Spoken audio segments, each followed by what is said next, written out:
Yeah, I should probably do something about that. What's up, MSFers? We are going to skip the usual shenanigans and intros because I want to jump right into today's stream. We've got a good one for you. I got a whole lineup of content creators and maybe even some mods and community members going to join us at the tail end. I'm not even sure. We've got so much to cover. We want to talk about building the best team, finding the value in this patch, avoiding the pitfalls and all sorts of stuff. And to start us off, I brought for you the Sultan of Scam. That's right, ladies and gentlemen. Hold on to your receipts because we've got T-Dub on voice coming in to tell us his thoughts on this patch. T-Dub, how are you doing, my friend? I'm doing good, sir. How are you doing today? Happy to be here. I'm doing great. So give me your thoughts on this patch. What are you going to build? You have all the answers for us, don't you? I have absolutely none of the answers. I do appreciate that you think I do. I'm still trying to bring this all in. 3 teams, 15 characters, a lot to digest. Okay. What is your initial, okay, before yesterday we had that in-game announcement that said for the Scourge it's going to be YA, it's going to be the A-Force, it's going to be Inhumans that are going to be needed on nodes 5 and 10. Before that announcement, what parts of this patch excited you and what parts of this patch didn't appeal to you at all? Well, in short, I've been preparing for the Crucible for the last, 9 months. I talk about it all the time, looking forward to that, because in Swogo, it does pretty well there. And so I wanted something new, fun, and exciting. That seemed like it. I've been basically building my roster for it. So I'm most excited for that, and I'm hoping that it turns out well. And at the same time, I don't mind the Scourge. I personally enjoyed the first one. I'm just kind of one of those weird people that didn't mind doing it over and over. I am hoping, though, that I have enough resources to be successful this time around. It doesn't look like I do. Yeah. With the Scourge event coming, and we've got Crucible coming, we've got those rewards showing in the Crucible store. And then we've got a bunch of these teams are kind of like war offense, war defense with, A-Force and Young Avengers. Do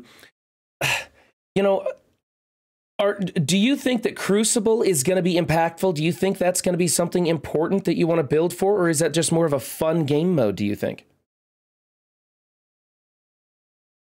Well, for me, I have been treating it as a very serious game mode for the time being. Now I'm having a bit of a second thought where it's going to take a backseat to other things. It's now going to be more fun. Since they don't have the unfarmable characters in that store, the store is less appealing to me personally. I do like all of the teal gear and stuff like that, and they're totally cool. That's great. Because the lack of unfarmable characters in there, it's just the priority is a bit less for me, and I'm going to be focusing on Scourge only, and then whatever I have left over will go into Crucible. I see. And actually, so that Crucible store is actually a lot less valuable for you because I see that you've already unlocked your Dormammu. Do you have the full-grown one or not? I can't remember. You sent me your defense picks, and we're actually going over your defense today later in stream. But I didn't really stare at that too long other than see the flaming skull. I do. I have the bigger one. And yes, so that is why, with a grain of salt, the teal in the Crucible store. But even if I had not finished with DD5 yet, I think my approach will still be the same, where I would just spend my Crucible rewards on, teal gear and just work my way up from there. I'm someone that doesn't worry about his TCP and stuff like that. I'm more just concerned about whatever I want to do in the game and try to have fun at the same time. But yeah, it's For me, it is a bit different because I have finished, but I still think my approach would be the same.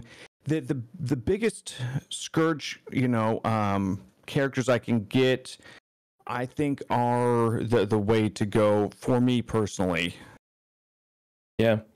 Yeah, trying to get those horsemen rather than getting the gear for them. Well, what happens if you get all these horsemen, but you don't have any teal gear to bring them up for your arena shards or your war offense team or your raid team? Are you going to try and switch modes? I mean, what happens if Crucible becomes the hot sauce? Are you going to regret pushing so hard in one zone rather than another? I mean, I think there's a lot of people out there who are kind of worried that they're going to invest in the wrong spot and then have to pivot and backtrack. Is that something you worry about, or are you just going to throttle ahead? Well, my strategy for this is I have favorited all 15 characters on my roster, and I've done 0 upgrades, and will do 0 upgrades for probably another week or so. I'm just going to collect and amass resources until I have a better understanding of which characters I want to bring up to a high gear tier level amongst those tunes, which I think is going to be very important. We're going to need to bring up some, but not all. I can't afford to bring up all. I can only afford to bring up some, even after finishing a DD5. Like, you still very limited on resources, and I think the best thing for me is choose who I want to be my main team, my top 5, and then choose who I want to be the SAC team. I imagine that strategy is still going to do well on nodes 5 and 10. And then kind of go from there. I'm going to do that same trap, because I feel like with the first Scourge, I had gear tier 16 tunes. None of the tunes that for this next Scourge am I going to want to bring to gear tier 16. I'm not interested in bringing any of them. Therefore, it's going to be a bit challenging in that regards, because you're going to have to bring up some to be successful. I got a 6 yellow first time around. My goal is 6 yellow second time around, but it means it's going to cost some valuable resources. And it's just choosing the characters for me, and I'm not sure which ones they are yet, is going to be extremely important. Right. I think it is absolutely ridiculous how many characters we have to work on right now, because we're coming off of the heels of the Darkhold team, where there's a lot of people still trying to bring that up to get them ready in their arena so they can be getting the cores that they need for certain coring events that'll probably come our way too. And then you've got the A-Force, the Young Avengers, which, I passed on because they were a war defense team. I just got them at gear tier 12, 6664, and I probably have to touch them up a little bit. And then my Inhumans, it's an older team, Black Bolt Yo-Yo there. But then you've got Wakandans. You've got this new X-Men team with Gambit and Dazzler, which that's a whole nother discussion. And then beyond that, we have a handful of these tunes that got updates too, with just regular stat boosts to make them more impactful, which I don't know. Maybe some people are kind of looking at that Nowhere event and thinking, well, maybe I can bring up Star-Lord and Rocket now that they're getting the health and damage boost and stuff like that. I don't really think so, but I am overwhelmed by the amount of characters that we have to work on without an influx of resources to put into them. My gold is just killing me. And then on top of that, farmability, right? We had Silver Samurai introduced into, the Blitz Orb, which actually reduced the odds of getting Shang-Chi they didn't move him out of the orb. They just reduced his drop rate. And then 5% drop rate on Silver Samurai. It's like, oh my gosh, we're supposed to be getting tunes farmable, and it feels like we're getting less farmability. And it's just maddening because who cares if you pull a 7 red star on something? It's going to be irrelevant by the time you get it built up. So I'm very frustrated with this huge influx of stuff that we have to do, and it feels like I have no authority or very little authority over it. And I guess that's why I'm having all you guys on today, so that we can just discuss ideas and ways in which you guys are working on these teams. So I know you've got a pretty busy schedule, TW. You've got to get going to your stream. Is there anything else of importance that you wanted to mention before you hop off? No, I just think that the only advice, if I were going to give advice, would be to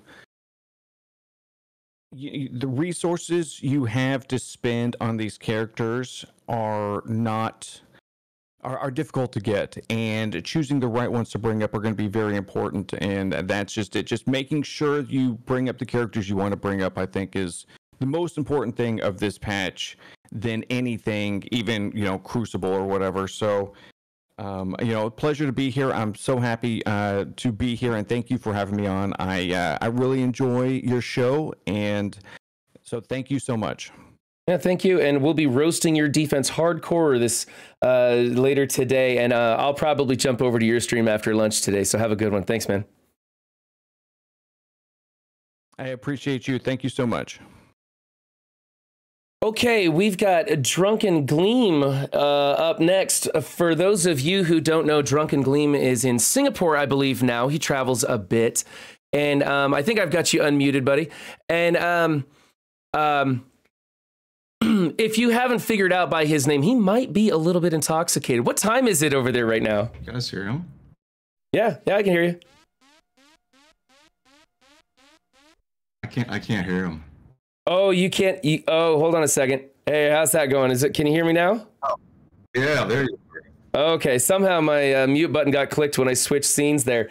I was just saying that you might be a little bit intoxicated. We have no idea what time it is over there in Singapore. So how are you doing? Good. It's actually a sliver past midnight over here, so I'm just enjoying my nightly wine, but things are going pretty well. Good. I wanted to ask you, okay, so coming off of that Darkhold patch, they did you dirty on one of those tunes. Do you feel that they have rectified the situation with the skin released in this patch? Go ahead and tell everybody what I'm talking about. Yeah, I mean, I did a video about the first Wong skin, right? The first costume. I did a whole movement called #NotMyWong, and it's because when they released it, right, the original comic book version, it was written back in the 1960s. And at that time, Wong was actually subservient to Doctor Strange. And it was, the way that they treated Asians back then was, you can look it up on Google. I'm not going to give you a history lesson. But the point is, not just me, there were other people in the community that weren't really happy about that skin. And of course, with patch 6.1, they rectified it and they actually brought back or did the MCU version. And I was so happy. I actually did a love letter video to Scopely. And it was, what can I say? I mean, it's in the game, but we're not really sure how it's going to be released. Yeah, that's my next question to you is, do you think that we're going to get, because there's other skins too. I think we got Misty Knight and Mordo. Do you think all these skins are just going to be put into strike passes, or do you think we're going to get some in milestones? Do you think they're going to give us a special 99-cent offer on one of them with a bunch of other junk to try and get those free-to-play players spending their money? How do you think those are going to come in? 99 cents, man. I don't know. Are you talking about Scopely or are you talking about another game? well, Scopely every once in a while, what is it? The 99-cent surfer offer with all the cores and everything. It's too good a deal to pass up for most people. But they like to break into your wallet with that cheap one and then stick you with those $50 offers. But back to these skins, how do you think they're going to be released in this patch? Or even in this patch? They might not even come out this patch, right? Yeah, I mean, I feel like because the movies come out tomorrow, right, or in a couple of days, I think it would do them justice to actually release it, but I don't know how they're going to do it. If they're going to just be boring and do the strike pass, that's one way of doing it. But I think they should do something interesting and fun. But all I know for sure is that they're going to charge us. They're going to charge us an arm and a leg. In my video, I said that I wouldn't mind paying $5, maybe $10, But then again, I'm sort of a whale once in a while, and I really want this skin. Yeah. Because I don't want to watch I don't want to look at it. So with the Crucible coming out, that might be another place where they could stick that. Do you think they might actually add a pass system to Crucible, or maybe move the RTA pass over to Crucible? Is that something you think Scopely would do? Oh, I've got your video feed locked up. There it goes.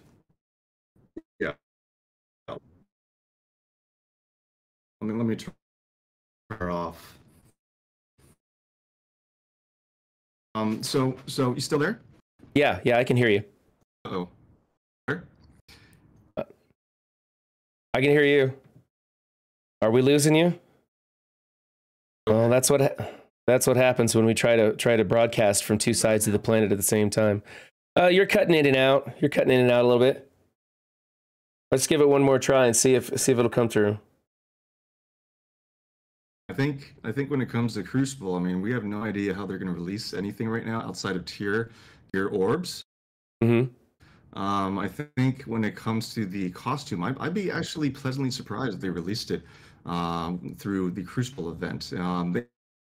They should. It shouldn't just be tier interesting, and I'm really hoping not just the costume, but something else. You know, because it's really geared towards getting people through DD5, but at the same time, that's sort of boring, right? This is what we're doing with raids every single day. We do something, can we get something else? So I'm looking forward to it. Yeah. Well, I'm showing, I don't know if you can see on my screen, I'm showing off this new Wong costume, which actually, this is actually the first time I really looked at it. I think it's a fantastic looking costume. I think it's got a lot of style and class to it. Yeah. I wish they would have released him with this one and then given us the option to go to the other one. But whatever, you know, in the end, we got it.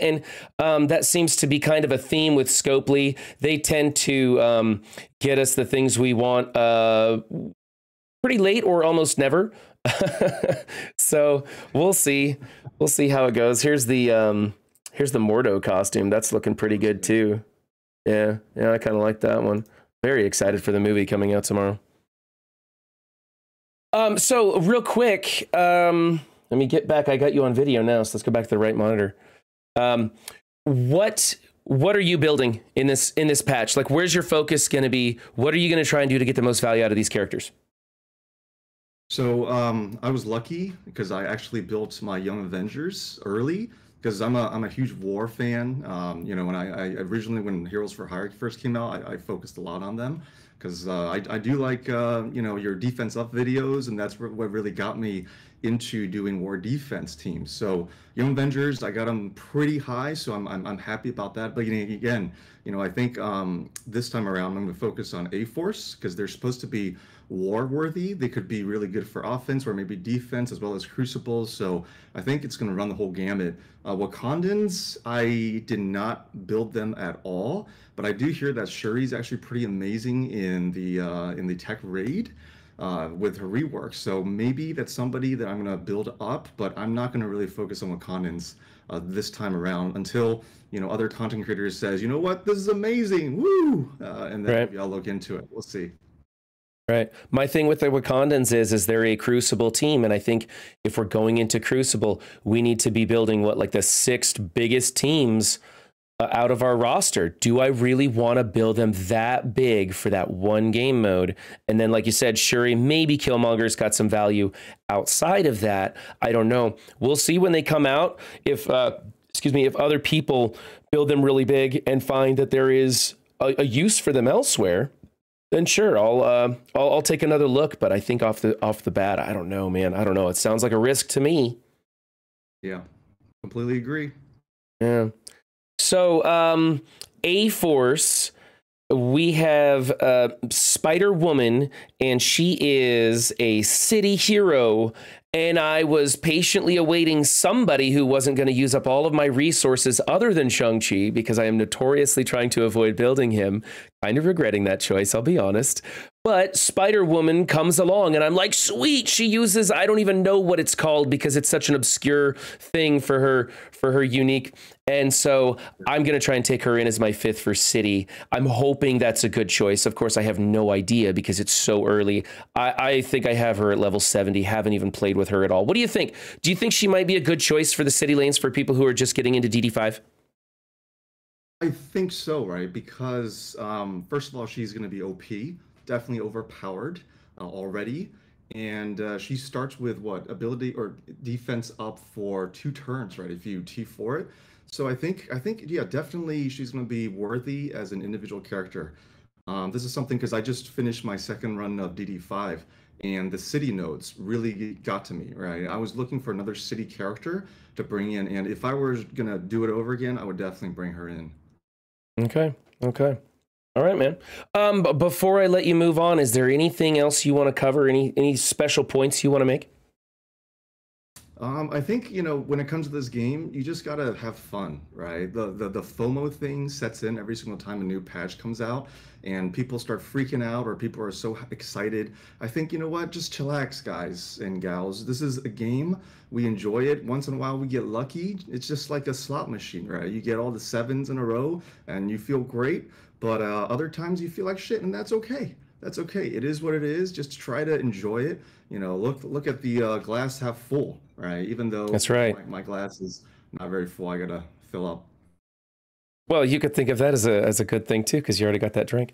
I pulled 0 red stars on Spider-Woman, and I'm kind of hating it right now. I'm really hoping I get kind of lucky, because I have a feeling that she's not going to be available in the Elite store until like this event starts, because it's like a month and a half away, and I don't know. I'm still waiting on a bunch of other characters that I got bad pulls on to get in the Elite store. I got 600 silver promo tokens, and they're all kind of, you know, dedicated to people who are waiting to come into the store. So yeah, it's the FOMO is real. The loot box mechanics are real. It can get very frustrating. I think you're right. You kind of got to just be patient and understand that sometimes you're just not going to be the first, the biggest, and the best, and you just have to enjoy the other aspects of the game. Okay, thank you, Drunken Gleam, for joining us. I appreciate that so much. With all of these content creators, guys, I'm going to have the links in the description of the YouTube video so you can find them. Also, hopefully my mods are throwing up their links in chat for those of you watching live on Twitch. Gleam, I appreciate it so much. Thanks for finally coming and hanging out. I'm glad we finally got the chance, man. Appreciate it. Thanks again for having me on. Cheers. All right. Up next, we have Ixen from across the pond also. So we're gonna keep our theme going of the other side of the planet and see how this rolls out. Ixen, my guy, how are you doing? I'm fine, dude. A bit tired from the trip when I came home from England. I missed a lot of stuff, but I'm trying to catch up as good as I can now. Yeah, I'm fine. how so? Man. No, it's my pleasure. It really is. How painful was that, taking a little bit of a break from MSF? In the beginning, I thought it was kind of bad, but it's mostly because I missed playing the game. But after a day or two, when I only can log in like once or twice per day, it actually made me some good. I started to miss the game, and I missed the community and my teammates and everything. So I think it was a healthy thing to do. Yeah. And since I'm still playing at the end game, we are doing Doom 2.3, 60% every day, and yeah, doing the hardest content. I didn't miss that much. Like, really, I didn't miss that much. I was like normal. Just cut off some blitz and didn't do every arena attack, but otherwise it was fine, you know, to miss a day or two. It's fine. It didn't kill you. Yeah, I also took a day off, Saturday, I believe. I took Saturday and most of Sunday off, and it was very refreshing. I was glad to do it. I didn't need that Agatha blitz going so much. I was very refreshed coming back into it so that I could hit this blitzing hard. And I am already sick of my blitz timer, already sick of it, you know? So what are you focusing on? Is it going to be A-Force for you? Are you going to go after the Crucible? What's your hot target? I'm going to do a mixed bag, to be honest. When I'm checking my roster, I always check for what I think is fun to build. And also what game mode I really enjoy. And from the last time, it was, what was it called? Not Crucible, the other stuff, Scourge. And I have my 7 red star Black Bolt that I pulled, one of my first characters that I actually pulled a 7-star on. He's already maxed G15 and everything.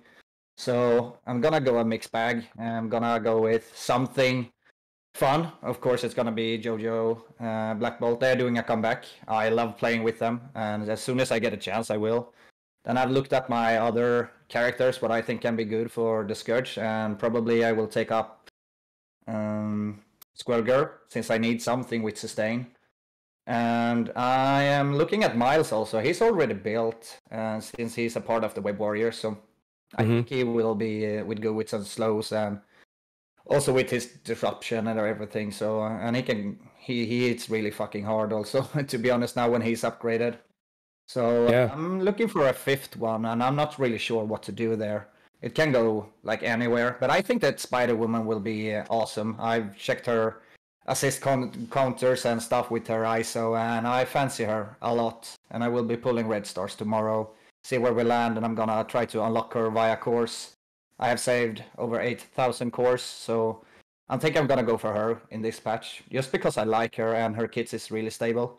So I'm gonna go with the mix bag this time and upgrade whatever comes along. I have bad red stars on or I don't even have stars on my Young Avengers, to be honest. Yeah. So I'm gonna leave them behind. So it's gonna be most kit based and Scourge for me. I think that's the process has always been that Crucible is here to stay. It's like a war 1-on-1, and they are not taking that away. So that can actually wait. At least. Yeah, I think it's interesting that you're going after like a 5-piece team that's a hybrid. And I think that's kind of cool because like maybe you could put Raider on Yo-Yo, get those vulnerables out there for Spider-Woman and Miles to be strikers and do their things into that. Could, you could create a lot of control with a hybrid team like that. Are you going to have the other members, because there's 15 in total that can go into Scourge, are you going to have the other 10 characters big enough that you could at least run them in there to like eat an ult or something? Yeah, probably. I mean, my Young Avengers is really weak, but I mean, the only struggle that I have at the moment is like the gold, because we need to save a lot, but it's over a month away also, so we will have time. Just be planning on what I want to build and not need to build. That is my motto. I don't do things that I need. I want to do it. If I don't want to do it, I just don't build it. But I mean, we had 9 characters last time, and to be fair, the only thing we needed was web warriors. I mean, right. So I don't know. I have to wait and see what kind of nodes they are and what characters there will be on. Probably we will have to face some Infinity Watch, since they want us to build Young Avengers with the counters and everything, and that they can't assist and so on. So I think it will be a bit more tricky this time, but I'm not afraid to test new stuff. So I'm going hybrid. Yeah. And you know what? A hybrid team will offer you a little bit of diversity, a little variety going into those nodes, because we don't know if it's going to be the same enemies, if it's going to be like the same recycled Scourge. That would not surprise me at all, because that's the laziest, easiest thing to do. And Scopely would still make a ton of money doing it. I would hope that they would put new enemies in there for a different challenge for us to come into, because, with Nico or whatever this magic girl is, she's all RNG. And if we're doing another RNG on node 5 and node 10, I'm going to lose my mind. That was horrific. I did not like that at all. So I'm hoping for different enemies going into that Scourge event so we can try out some different things. What do you think? Do you think they're going to recycle the Scourge, or do you think it'll be something new and fresh? I'm always going in positive, but end up in despair. But I will say that some new stuff. New stuff, of course. Oh, you poor guy. Scopely just always kicks you around, don't they? What can you do? It has been over 3 years now, so I'm kind of used to it. But yeah, to be honest, I think that they would do themselves a disfavor if they are not just putting in new characters. It doesn't take much work, and I think that we will beat like node 5 pretty easy. Otherwise, because of the offense down from Jojo, for example, if you choose to go with her, and the healing and everything, and the cleanses from Squirrel. So I think we will see something different. I cast my vote on some of the Infinity Watches list. That's my vote, but surprise, surprise, you never know, right? Right. What do you think about Crucible? Do you think it's going to be a success? Do you think it's going to be worth building for? This Gambit, Dazzler, X-Men team that we've got so many X-Men team. I refuse to even figure out what their name is. It's another X-Men team. What do you think about these teams? The whole Crucible stuff. What's your thoughts on that? I think that it's like with everything else that is extra beside raids, if you know what I mean. I think that you can focus on what you think is fun. And if you really enjoy that game mode, I absolutely think that you should build for it. But I will hold off a bit until I know what kind of rewards it is, and if it's rigged like War with its 50-50 ratio and everything. So I'm optimistic, but I will be safe, and I will not bring up Wakanda yet. They are really fucking expensive when it comes to T-Force and everything. Sorry about swearing. No, that's okay. Yeah. So I will chill a bit when it comes to Wakanda. I like them. I wanted to build them when they come out, but so many people said like, no, don't do that. They are T4 expensive. And Remanex built his Wakanda to ridiculous heights and failed, unfortunately.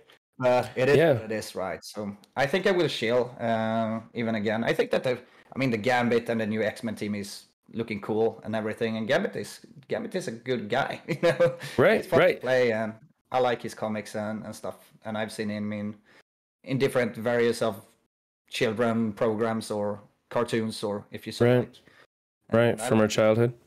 And he's coming out with very few call outs to Crucible. So it looks like and very few call outs to his specific X-Men team. So it looks like he's going to be pretty flexible to use in different places. I think Gambit could be very good.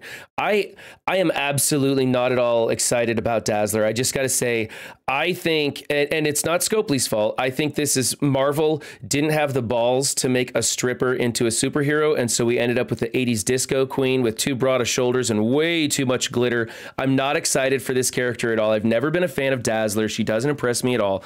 Her kit is going to have to be so bonkers good for me to really want to go ham on her. And honestly, for me, it's like I'm weighing my excitement and enthusiasm for Gambit against my despair for Dazzler. Like, how much do I want to push for that team? Because it does look fun. I am interested in Crucible. I do like war. I don't like the rewards or the matchmaking structure of war, but I do like the idea of war. So I'm hoping they nail that matchmaking. I'm hoping it's a really fun kind of warlike thing, but on my schedule, right? I don't have to race in there at any certain time or anything like that. I got 24 hours to do it. So I'm looking forward to it. I'm trying to be optimistic like you, but like you, I'm kind of used to being kicked around. So I'm hoping it works out. I don't know. Is there anything you wanted to add to this discussion? Anything you wanted to point out to people that they should be watching out for or preparing for? Yeah, absolutely. I think that we need to understand what bracket we are playing in and play within your brackets. You will never, ever reach the top 100 players. Like, that is basically impossible. So I think that to enjoy your game more, you should really be focusing on what bracket you are playing in. And that is how I get my enjoyment, so to speak, because I can't go up there to the top and be a pro player, if you so want to say. But I think just enjoy your bracket and play within it and try to be as good as you can in your own bracket. That will bring you a lot of fun.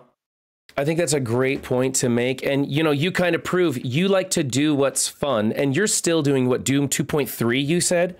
So you're still competing at a very high level, and you're having fun playing the game on your own terms. And I think a lot of people should probably try and do that. Ixen, thank you so much for coming on and joining us. I really appreciate that. I wish I could catch more of your streams, but you always tend to stream at a time when I'm probably asleep. So I do get in there every once in a while and try to rub elbows with you and the rest of the guys. Very much appreciate you coming on. So thank you. Always welcome. Thank you. Thanks for having me. Bye, chat. I still. All right. Up next, we're just going to scroll right over to the next key, and I'm going to bring on the Nature Boy. Now, this is the Nature Boy's first time coming on my stream. The last time I got to talk to him in person, he had no voice, and I was very frustrated because we didn't really get to chat very much. But he has an excellent bit in Valley Flying's video that just landed this morning, and I watched it, and it cracked me up. Coming in as Brian from customer support. Oh my God, that was hilarious. So you kind of have an axe to grind with this company and the way they're handling things. Am I right? Is it obvious? just a little bit. Yeah. I feel bad for the player base because this company is it's a scummy mobile game company. It really is, and that's, you know, they follow the mold of all the other companies that are out there. You know, my big thing is the pricing structure that they have for this. There's no microtransactions anymore. There's no little rinky-dink offers that you can get, except very rare. Like, I think the last one was that 2000 core for 99 cents.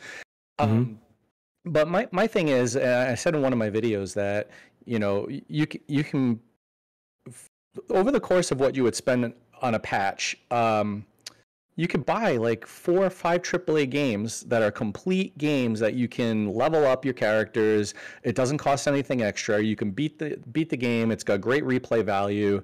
And I noted like a game like God of War, which is timeless, like the Mass Effect series, which is timeless, things like that. It costs you nothing except the cost of the title of the game, and they have developers that work just as hard on those games as you do, or probably much harder than people for Scopely. And you're paying $50 for 55 shards and a chance at something more than a 3-star unlock, with no gear, no ISOs, no nothing like that. I don't understand how they get away with that. It just blows my mind. And unfortunately, I'm one of the stupid ones that spends all the time on it, And, I'm in that same boat with you, man. Yeah, so people can say like, why are you complaining? Why are you complaining? The problem is it's an addiction. It's a FOMO addiction. And Scopely may not make a great video game, but they are masters at psychology and selling psychologically. And that's and that is what half the battle is right there. That's why they are in a $300 million profit margin. That brings me to a great question for you. How do you feel about them pushing out so many characters? I mean, yeah, it's a 5-character release patch, which is huge in itself, but we've got like 13, I don't know, a ton of other characters that we need to, or that they're trying to make us feel as though we need to work on and build up. Even older characters, like I mentioned earlier, Star-Lord and Rocket Raccoon that are coming in the Nowhere heist in 2 days. How do you feel about them pushing all these characters out and then sticking to their words so tightly about farmability? I say that with sarcasm, obviously. Yeah, let's talk about fountainability. So if you look at the Twitter page with the silhouettes, that's basically your unfarmable list right there. I think they made the blog post back in early 2020. It was sort of right after that last failed movement that the players tried to do, boycotting, and Scopely promised, or worded very carefully to make you believe, that they were going to have 2 farmable characters per month, except under the rare instance that they wouldn't be able to do that. So now we're going on, I think 4 or 5 months now at this point, where we are getting 1 farmable character per month. And I think the last 2 months we got no farmable characters. And certainly I don't consider a Blitz Orb farmability method. So Shang-Chi doesn't count, and the other character, Silver Samurai. In my mind. Yeah, thank you. Silver Samurai. They're not farmable in my opinion. So right now they're 2 months at 0. So Scopely needs to say something. They need to address this. They need to restore player confidence, because we have a serious backlog of unfarmable characters. Like I said, if you look on the Twitter page, you're going to find the list of all the characters that are basically unfarmable. And even if you make 2 farmable characters a month, you're still running a backlog with 5 character releases per patch. So So what are they going to do about that?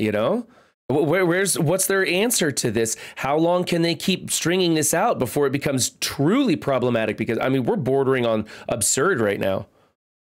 Yeah, there's a lot of characters that are still useful that we just don't have access to. The only answer that they have is to make more characters farmable. There should be node farms. There should be raid store farms, blitz store farms. What is it? They put out campaign event,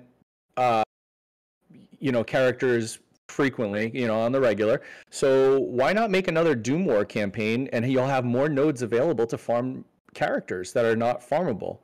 Where you can even put some of those endgame characters in there. So you can put your Young Avengers in there. You can put your Web Warriors in there. You can even put some of the older characters that still have value in there. So I don't understand why they don't do it. Scopely's going to do what they want, and the only alternative is to just go with it, or hang it up and find something else to play. I don't know. Yeah, and Root mentioned in chat, he brought up the screen time issue. Along with farmability, we were supposed to get reduced screen time. Do you feel like we've got reduced screen time with this patch? Oh, absolutely not. Now, my question is that are they going to run Cosmic Crucible? Is it going to coincide with a war? Are they going to run it on separate days as a war? Because I almost prefer that they run it at the same time as war, because it's a full-time job at this point, and there's so much blitzing that you have to get in there with. Now we got a month-long event with A-Force. I don't know. My idea would be to replace Blitz altogether with Tower. I know War is still making money for the company, so I don't know if you want to like replace some aspect of War with Crucible. I don't know, but I think there needs to be a serious revamp of all the game modes here. I think RTA is useless. That could easily go without anybody batting an eye at it. So, there's options. I just don't know if they are willing to, if they're brave enough and have the spine to take them.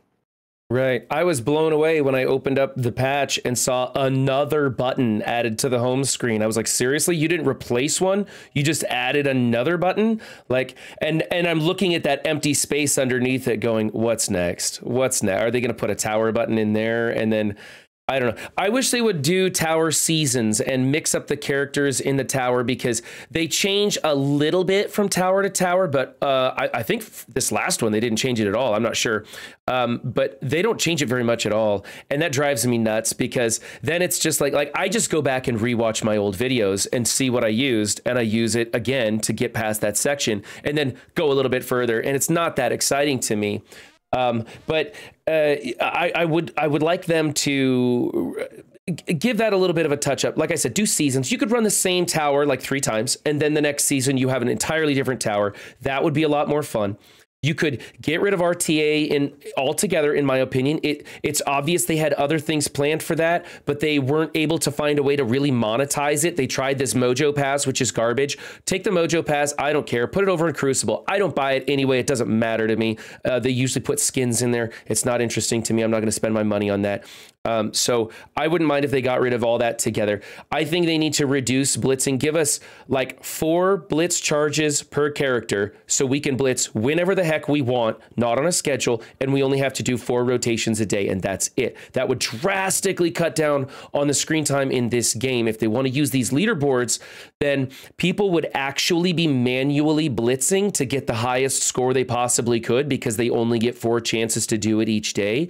And so some people would be playing the game a little bit more, but people like me who are lazy and don't want to do that, I would still just be blitzing right through it. And I think at that point, you could then introduce the blitz all, or the sim all button in Blitz. So people could just hit that button and it does like all 4 rotations of your entire roster instantaneously, and you are done. And those people would be getting the lowest scores on those blitz rotations, but they would probably be the oldest players who don't need it. And the newer players, like I said, could really get in there and grind it out and have fun with that game mode, because I think there is some value to be found, but we're burning it right the hell out of players because they're pushing it too much too often. My blitz alarm went off this morning and I wanted to spike my phone. I'm just over it. And I took a day off this weekend, so I'm over it. Yeah, so I'm with you. I think Scopely definitely needs to improve their communication skills. After the fix MSF movement, we had like a month or 2 where Scopely was actually talking to us about stuff, and then that just went by the wayside. And they had all these empty promises, and it just didn't happen. So I was pretty disappointed about all that stuff. Is there anything you wanted to let us know before I let you go? Anything you want to point out? Anything special things you got to let people be aware of? Well, I think I just wanted to kind of piggyback off of the last thing you said too. If you were able to sim the entire blitz rotation, I think it would have 2 effects. I think that it would, the whales are obviously still going to get the highest points, but it's going to balance out the matches a little bit better. So people that normally don't place as high, they would place higher than they normally do, just because it would bring those scores down from the top. So I think the brackets would fill out a little bit more. I think that would be a great idea. Also, you could make it so you're not blitzing every 2 hours. You can go back to every 4 hours. Would be amazing. It's totally possible. And I want to talk another thing about the raids. So a lot of people are saying they should have a sim raid, and I know they kind of experimented with it, but if you sim a raid, obviously the problem is your energy for a raid run is finite, so you only get 50 unless you pay for more. And if you sim it, you have a potential of losing something that you would normally win, just kind of like Blitz. If you ran it manually, normally you'd win, but if you sim it, you're going to lose. I think what they should do is kind of like a star system for the raids, where if you beat it, let's say 10 times, then you should be able to automatically win it. And you just auto it. You'd hit sim, kind of like you do when you get 3 stars in a campaign event. You can just hit the node and it wins it for you. There's no reason why you should potentially lose a node that you've proven that you can win constantly. It's just a walk. So you should have that option to be able to skip that node with, and get the win and move on to the next one. And you can do that as many times as you've won. You've 3 stars, so to speak. Those nodes. So I think that would be a great idea and cut down on that low quality screen time as well. And then as far as my closing statement is kind of like what Ixon said, just kind of know where you are in the game and stay in your lane, and don't go outside of what you're capable of. So for example, I'm in a conundrum right now because I still need to build up my axemen for raid, and I really wanted to focus on them, and I was not actually expecting this message to drop. So now I'm thinking, do I want to focus on these Scourge teams, or do I want to keep going with my raid? I think for me personally, I'm going to keep going on my raid. And you guys have to understand that Morgan Le Fay and Famine and whoever else is coming out, this is not the first run of Scourge, so you do have time. You don't have to get the 5, 6, or 7 star right away. The event will come back before Apocalypse drops, and you'll have the opportunity then. So work on game modes that are going to be sustainable for you. So if Raid is the most important for you, work on your tech team, work on your mutant team. If Arena is important to you, you have access to all of Darkhold at this point. Hopefully you have Agatha, but work on them. Work on what's important to you, and understand that all these FOMO events are going to come back around again, and just kind of fight that urge. And it's totally okay to wait for the second run. Even if you get a 3-star to unlock, you can wait until it comes again and get that 5 or 6 star. So just stay in your lane and do what you're capable of. Yeah. Thank you so much for coming on, man. We got to get together and get creative and make some commercials and stuff like what you've been doing. I miss doing that stuff. That's right up my alley. I'd love to work on some stuff like that with you. So keep in touch. But man, I really appreciate coming on, sharing with us. You had some great points. Appreciate it. All right, Ron. Thank you, man. Yeah. Coming up next, we have Root, who has been patiently waiting. Let me get you unmiked, Root. There we go. So what did you have to think about what the Nature Boy had to say? Do you think that the FOMO is real? Do you think we need to get real excited about this? What's your stance on this, on all this stuff coming out and all these things that we have to do? Well, yeah. So thank you for having me on. Welcome. What's up, chat? What up, folks? So much to say. Nature Boy, man, you literally took a lot of words right out of my mouth. So well done. And the cool thing about how we're supportive is, like, you're gonna probably hear a lot of it coming from different angles, and the more the merrier, the better at it. Because, like, honestly, yeah, this is a game. You can get things second time around. Don't try to hustle and bustle and stress out to get the first time rewards, because you're telling you that negative energy just ain't worth it. But that being said, yeah, you know me, I'm logic over everything, devil's advocate. And I think the cool thing about the Scourge 2 is that there's a lot of hybrids. And I'm excited for that, because in terms of like Young Avengers and Inhumans, and then also think about like your own progression. If you know now that Inhumans is required for the Scourge, then why not take your legendary Black Bolt to the moon if you have them like unlocked? Because then now you can use them for legendary status in your Dark Dimension runs.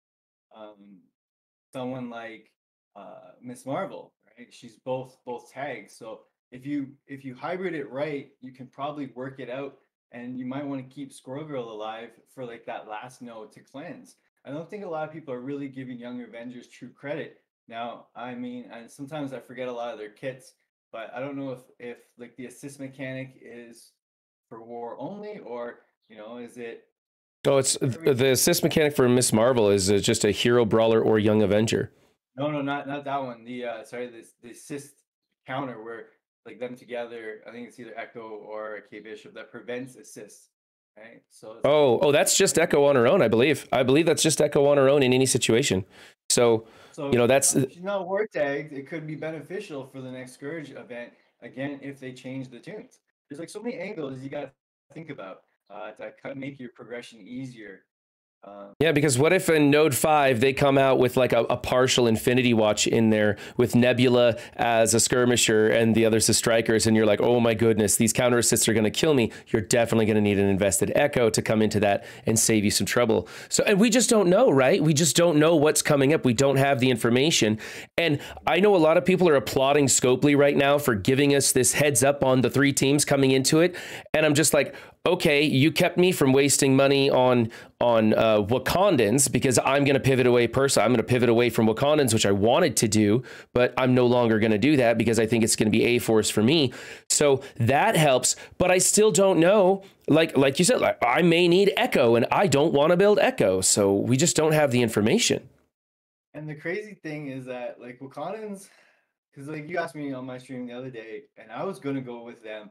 And if you've seen my 7-star unlock, Koye and Mbaku are still blue gear, but I'm killing it in Blitz way more than I ever did before. They were pretty much auto losses, and now they're winning and on against teams that I wouldn't have been done before. Oh, right. I used to look at them like the hand or something. I'm like, sweet, I'm going to win this one. And I click it. And I'm like, I just lost. What happened?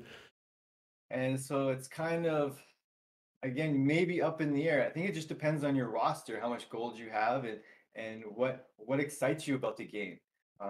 If you don't have to worry about your raid teams, you can focus on Crucible and Scourge, then go ahead and do it.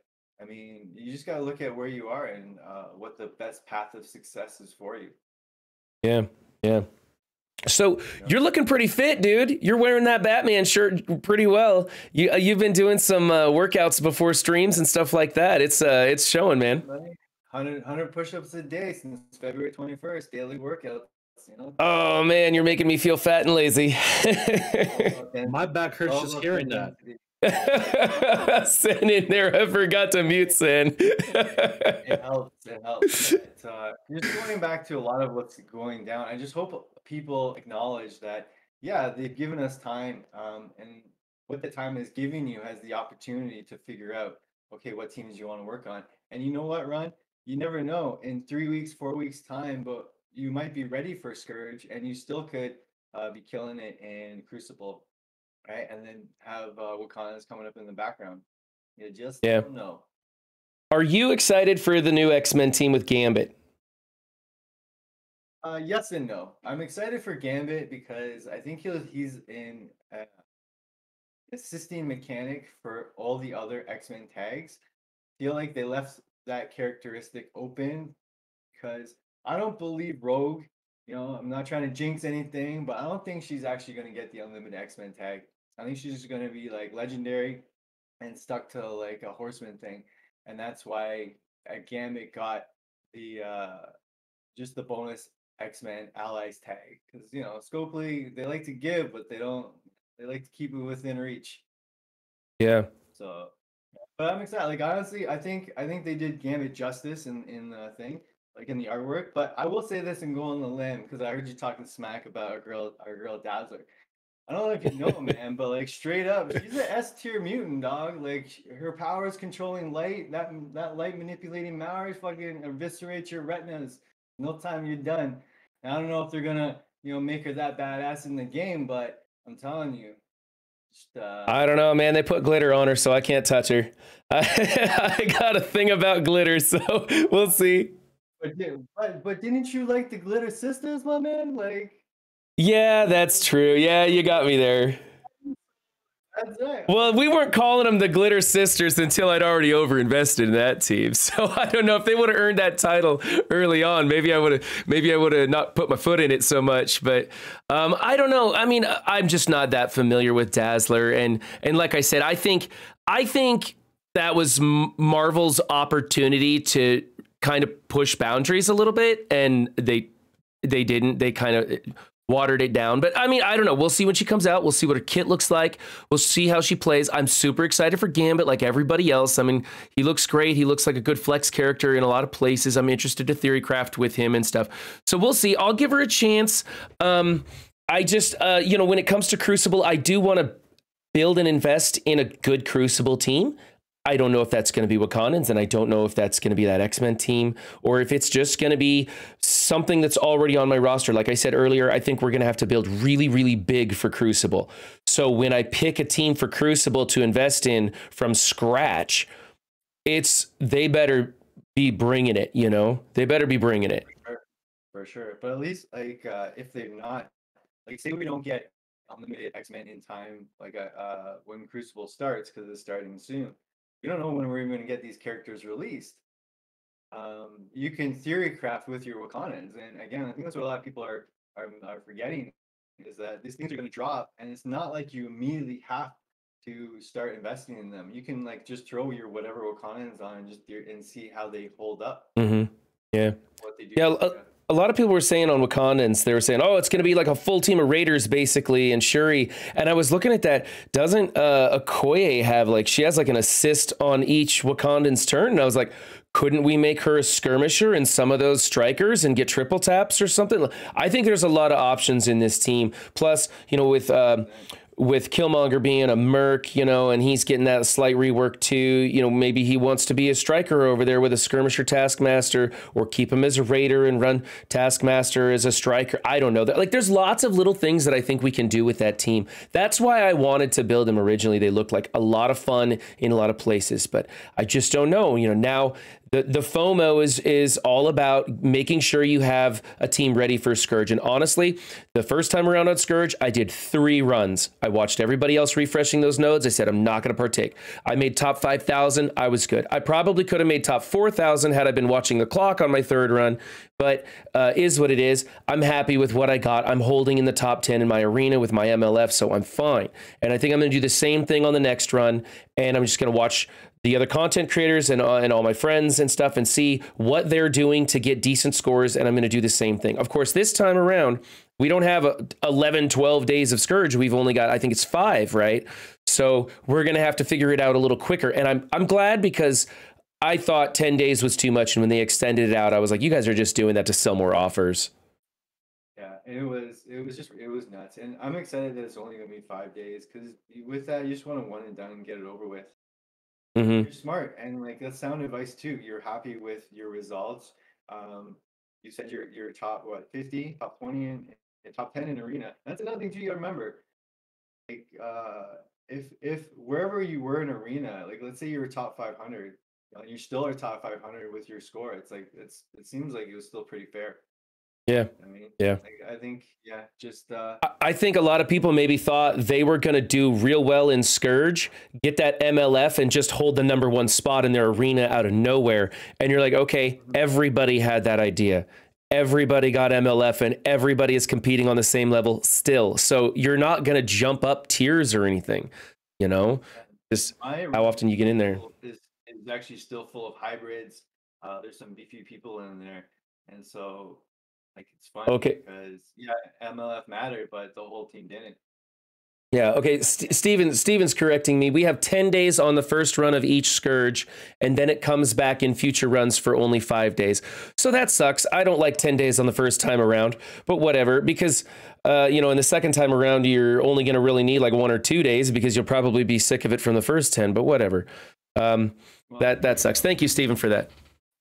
Yeah. Thanks, Steven. I think now the way to approach Scourge, especially if it's the beginning is 10 days, is to take those first 5 days off, right? Power levels people are working with.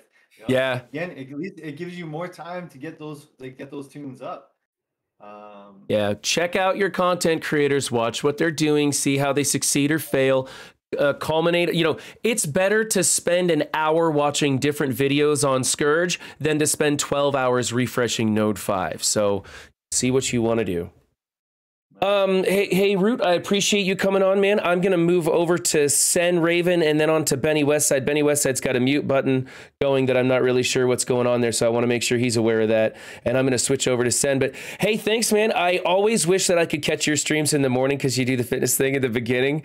And part of me is like, well, I'm asleep. And then the other part of me is like, well, I don't really want to work out because I'm lazy. But I'm glad you're doing it. I'm glad you're helping out the community. You do such a positive stream in the mornings and stuff, man. I appreciate it. Be sure to check him out, guys. All right, take it easy, man. Bye, everyone. Great stream. All right, moving over to Sen. And Sen, I think I have your microphone already unmuted. How are you doing, my friend? Not too bad. Root making all of us look bad. Right? I know. He's getting fit. You rated me while we were doing this. I appreciate that, by the way. Thank you. Streaming those War in the Morning. If you guys haven't seen Sen's screens, he has an iconic setup. Everybody kind of knows when you jump into one of his streams, his little War setup is spread out, so you can see all sorts of stuff going on. It's really cool. So we're talking about A-Force, Inhumans, Young Avengers, a bajillion other tunes that got reworked. What are you putting your priorities on? I'm actually waffling back and forth. I did a little bit on Young Avengers this morning, but that's because I pulled I only have a five-star total, but I pulled a 6 red for Kate Bishop yesterday. Mm-hmm. So I kind of want to bring her up, and I stopped on them. I was working on them before Scourge stuff, and I had to take a pause. So my Kate Bishop and Echo are both like level 53 tier nothing. Mm-hmm. So this was like, okay, maybe I can finally work on them a little more, bring them up for that war defense. But then again, you know, you're right about not having to get that done in the first run. The one with the first Scourge was more important. First of all, we don't know that it's Rogue. Everybody knows that it's Rogue, but we don't know that it's Rogue. Right. Second, we don't know what that character is going to be used for. Mm-hmm. We knew Madeline Pryor is going to be the top arena team, right? Not Madeline Pryor. MLF. Yeah. Yeah, we knew Darkhold is going to be the top arena team. So that one was important. We don't know what this character is coming in for. If they're a war character, I don't care. If they're a Ray character, meh. I already have the team set up right now, and I can get her on the second run. So the interest there kind of falls through. I had to push on the first one to at least get a 5 on MLF because of arena defense. So, you know, it depends where you are. Whatever this character is, and we're likely going to find out tomorrow what this character is and who it is and what they're going to be good for. That's going to determine what you're going to work on. If the raids are the most important thing to you, which for most people they should be, then getting her on as high as possible in the first run might not be a bad plan. Mm-hmm. But if not, then go work on your Crucible. I'm kind of tempted to work on my Crucible because that store is sexy. Yeah. Yeah, but the question is, how much does Crucible reward? Do you have to beat 3 seasons of Crucible before you get to make one purchase out of that store? Or are they going to be dumping boatloads of that currency with every victory? You know, you just don't know. We have no info on it yet. I'm looking forward to seeing what that event is going to run like, but we have no solid info on what's happening with it yet. So it's kind of up in the air. So to work on Wakandans just for an event that, like, I don't know how it's going to run is kind of iffy, but then working on Crucible teams for a character that I don't know what they're going to be, you know, also kind of iffy. So it's definitely a weird position because we've never had this many freaking events happen all at once. Right. It's always been like, here's your next event, go work on this team, here's this legendary, this is the character you need to open them, or this is the you need to get. And every once in a while you would have certain things kind of overlap. Now we're running like 2 different things in succession while an overlapping event covers both of them. It's crazy. it's pretty nutty, and not enough materials to do anybody. Right. You sure as hell don't have enough gold to level everybody. Oh, yeah. Forget about it. Yeah. No, okay, so you're a bit of a strategist. When it comes to Crucible, my plan was to just totally turtle the first round. Like, just duck and cover, see what people are using, get a feel for this without spending any resources on it at all, especially now that I'm torn between Scourge and Crucible building and stuff like that. So I was just going to put in like the biggest, slowest, longest to kill teams on my defense, and then just see what people are using, how easily they knock them out, and get a feel for this game mode, and then come back at it the next rotation. What's your plan for going into Crucible? That's actually not a bad idea. Do we have any characters right now that are crushing the game? Because that's really the best way to do it. Yeah. Like, yeah, I was just like, I was like putting Infinity Watch on defense, because it takes so long to kill Infinity Watch, or Darkhold on defense because it takes so long to kill them, and people are using a lot of turns and stuff like that. But I don't know. I mean, maybe this X-Men team is designed to go into Crucible and annihilate teams like that. Yeah, we don't have enough information on it. Is where I'm sitting. I think turtling on the first round might not be a bad plan. Yeah, because, like I said, we don't know how. I mean, it's a 8-person tournament war based, basically, right? Mm-hmm. So we kind of, that's the only thing we know about it. Right. So, like, we don't know how long the matches are. We don't know if there's any banned teams. We don't know anything else about it. It's kind of crappy. We don't even know if it's going to work. That's kind of a big one. Right? There's a proof track record of shit not working. Yeah. But yeah, those teams that take a long time, that multiple defense up, multiple turns, multiple taunts, multiple resurrections. I think that's all going to come into major defensive plays like that. And really, the only way to get around that right now is your Darkhold for attack, your Eternals for a speed team, stuff like that. Mm-hmm. But they're all counterable. So, like, are you going to run them on defense, or are you going to run them on offense? Like, for War right now, I got my Darkhold on defense because they keep getting, like, 6-7 defense victories every game. Mm-hmm. So I haven't taken them off yet. I'm like, people are like, well, you should take them off to use them to get extra points for this event. I'm like, to get what, 1 victory? Yeah. Like, I get points for 1 victory. Great. I pulled 7 defense wins with them yesterday. That was yeah. Like, I'm not taking them off defense while they're pulling 6-7 wins every war. Mm-hmm. Yeah. Do you think extra player that they had to bring in to try to win the war? Do you think that that we're going to see older teams resurrected in new ways? Like, are people going to be throwing in like a Hydra 1.0 team on Crucible just to, like, force people to use Black Bolt or Surfer to strip charges, and that they have other teams where you would need Black Bolt or Surfer, things like that? Do you think there's going to be a lot of those strategies, or do you think it's going to be a lot of FOMO, purchase the big teams, the new toys, throw them in there and use them? I think at least the first one is going to be big boys just hitting head to head. It's going to be your IW versus IW, Eternals, versus a Speed Eternals, and all the Darkhold versus Dormammu Darkhold. There's going to be all the big teams coming out on the first one, and then people are going to settle down, and then the second round they're going to look at it and go, "All right, I can do something different here." They're going to work it out in the second and third season of it, and kind of start getting better results out of it. Mm-hmm. But I think the first one around, everybody's like, "Oh, look at my big teams and look at my giant defense." It just fell over. Yeah. So, here's Weapon X on defense. Deal with it. So, well, I got how long X to take out your Weapon X? So, how long have you been playing Marvel Strike Force? I started in beta. Then I stopped, and then a buddy of mine got me back in when Deadpool came out. Okay. And then, so pretty much the whole time. Yeah, pretty much. And this account has actually been running since Fury. Mm-hmm. So when they announced, I started this account when they reworked the minions, and I went full Fury. while everybody went full the Magneto. Oh, that was right, Defender. Yeah, and then the Defender's got to rework.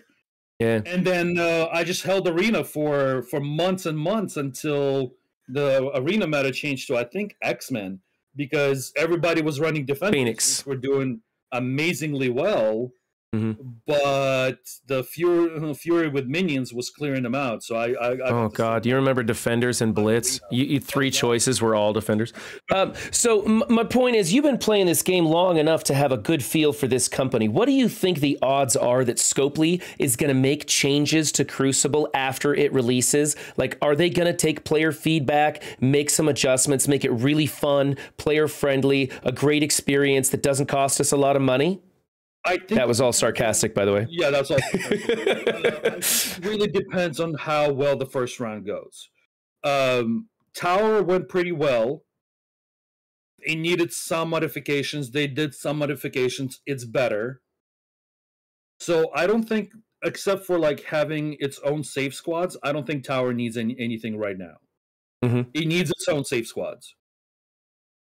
RTA started pretty crappy, like doing 175 abilities. Oh yeah, character that you had at level 1 garbage. They modified it, then they modified it again, and they modified it again. They had for like 2 seasons, they had a sweet spot in RTA where it was actually good. And then they kept going and they changed it, and now we have what we have. Yeah, they couldn't. I don't think they could find a way to monetize that RTA, and that's why it seems to have been abandoned. The thing is, the way they have it right now, they monetize it pretty well. The pass is decent. If you need the gear, it's a decent value, and they're monetizing costumes. Yeah. If you don't want the costume, don't buy the pass. If you want your cosmetics, go ahead and buy the pass. Awesome. Yeah, but it's easy enough to get the points for that pass also without having to dive into RTA if you don't want to. I love that we can just get it with our blitzing. The of just being able to do blitz to get the points on it is a great fix. They had like when they did away with the whole 300 abilities or whatever, they had like 2 seasons of it actually being decent, and then they went past it and ruined it. Yeah. I don't think it needs to go away. I think they could modify it and they could fix it. I like the passes. Whether you buy them or not, there's a lot of free gear. There's a lot of purchasable gear. The $20 on it, for everything else that's in this game, that $20 is probably one of the best offers every month. Yeah. Yeah. If you're into buying a virtual product that you can't actually, have a tangible feel for in this world, it's a good Scopely value. That is a completely different argument for. Yeah. Exactly.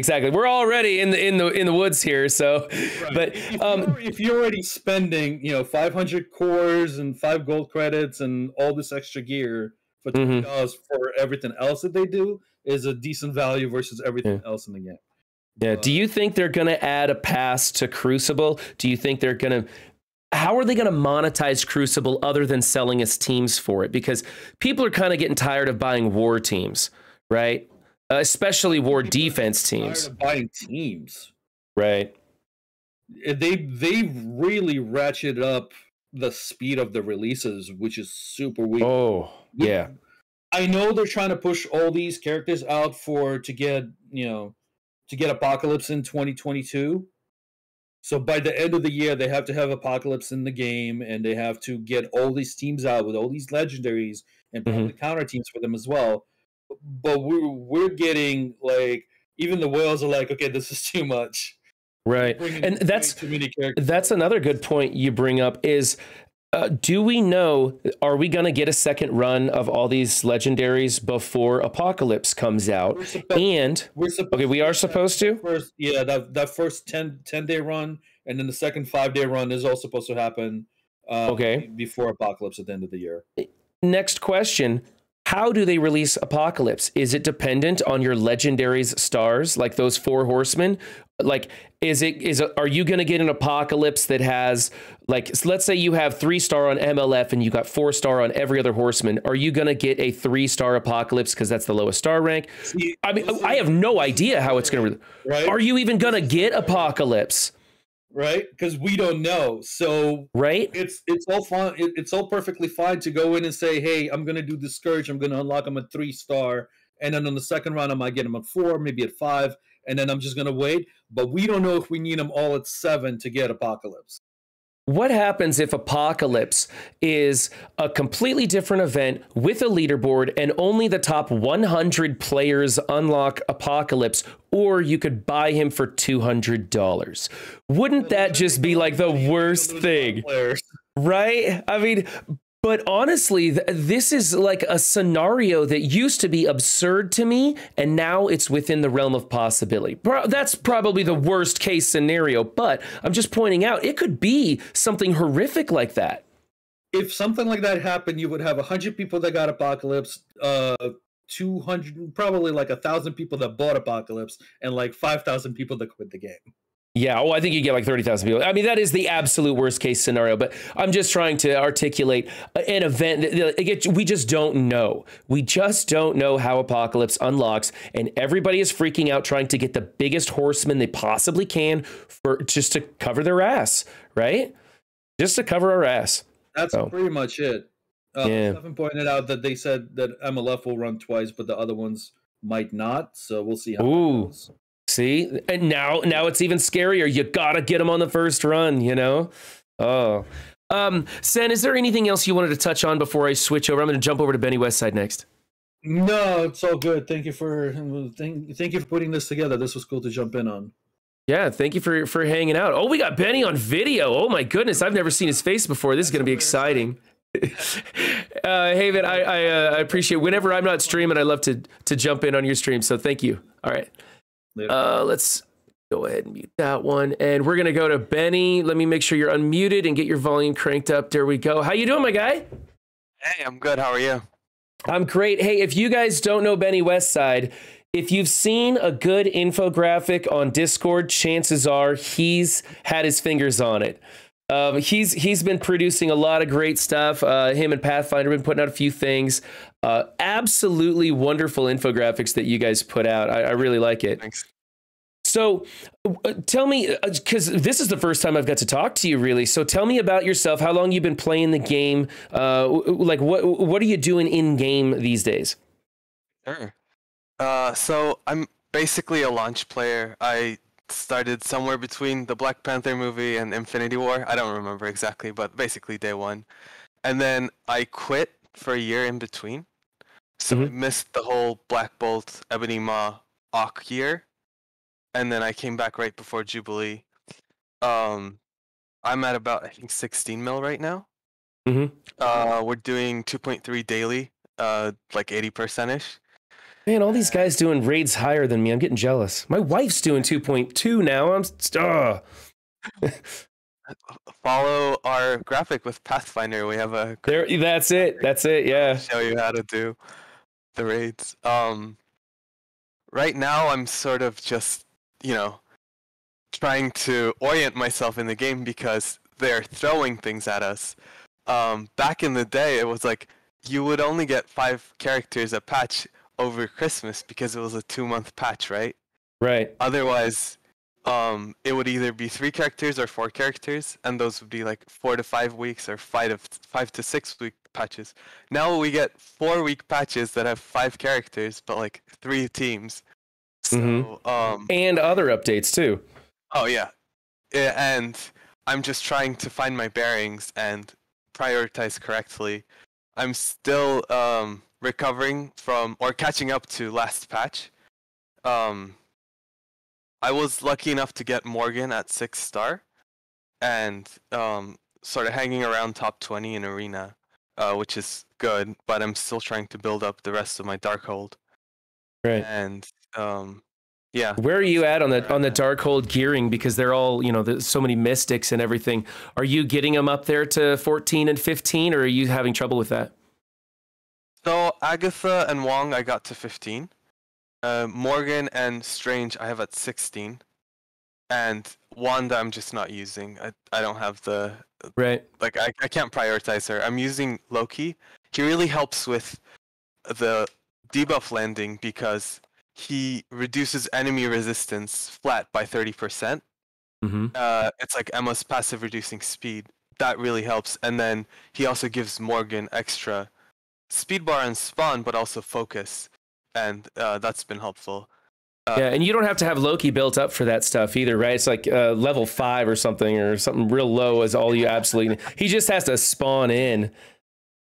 So that's cool. What do you think about with all these characters coming out, these different game modes, where are you going to be putting your focus? Are you going to go for A-Force? Are you going to go Wakandans, Crucible, Scourge? What's your priorities? Yeah, it's a loaded question, right? So, right. Wakanda, I think, is sort of like Baby's first Crux team, like Power Armor or Fantastic Four with Namor were for War. So I think they're gonna be solid and hang around for like at least a year. At this point, I think I'm just gonna take them to Gear 12 and level 65, and maybe 70 to get some of the required T4s. But I can't really focus on them because we have another legendary coming up probably within 3 weeks. And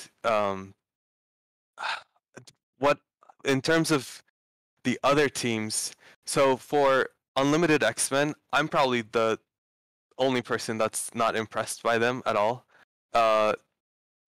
Everybody's raving about Gambit, and I don't see it. I don't know. Maybe I just feel like Rogue or whoever the famine is gonna have to carry a lot on their shoulders. And they're a really slow team, especially outside of their game mode. So they're gonna be on the bench for me. I'll unlock them. I don't expect to pay to buy any of them. And then I think I'm just gonna level and gear up Famine, because like legendaries, probably starting with Invisible Woman, have always been impactful. Shuri was probably the only one that dropped the ball on release. And yet, strangely, she's kind of a hot pick these days for raids in tech. So yes, yeah. So I think I'm gonna go in on Famine and whatever I need to unlock her. But I'm also not gonna rush into the Scourge teams. I think I'm gonna get some of the important ones like Squirrel Girl, Spider Woman to Gear 14, 15. But I'm not gonna, comp a team right now because I don't know what we're gonna see in the event. Like for last Scourge, I thought I was being smart. I jumped the gun. I bought Morbius. I took him straight to Gear 16, and he played no part in my Scourge run. Maybe if I had invested in the rest of the Dark Hunters also as much as that, or maybe close, then I could have gotten the 7-star. But to get 6-star, I didn't need to even have Morbius unlocked. So, yeah, I built those Dark Hunters for War because I hate H for H, and that's kind of a sketchy matchup. I mean, they get the job done, but it wasn't what I felt it would be. It's a little too touchy. But then, Scourge comes out and I'm like, okay, I'll bring him up a little bit further. And I was like, man, I kind of should have leaned into the Web Warriors more. I did. I mean, that was my primary build, but I was kind of touching up the Dark Hunters too. And yeah, they weren't as impactful. So I think you're right. Giving it some time and seeing how this plays out, maybe just stocking up resources for all of them. And then when the Scourge comes out, after we see others getting into it and we get a feel for it, maybe then deciding where to apply those resources, you think? Yeah. And I'm still waiting to get into DD5 Legendary. So, it's just, there's multiple lanes that I need to invest into, and I can't just go all in on all the teams. Right. You see that, guys? Everybody is experiencing being pulled in multiple directions. That is the exact intent of this game, is to keep us from figuring out the best way to go. And it's why I've got all you guys coming on today, is so that we can discuss this and talk about it and generate some ideas of what we think the priorities are for each of our rosters and which way we should be going. So, yeah. And I feel a lot better after talking with you guys about all this. I think we're getting some good ideas here. What do you think? I agree. I think we're seeing that while slightly different, we're all having the same experience, and it's not when you look at some whale accounts or some high investment content creators, you feel really left behind.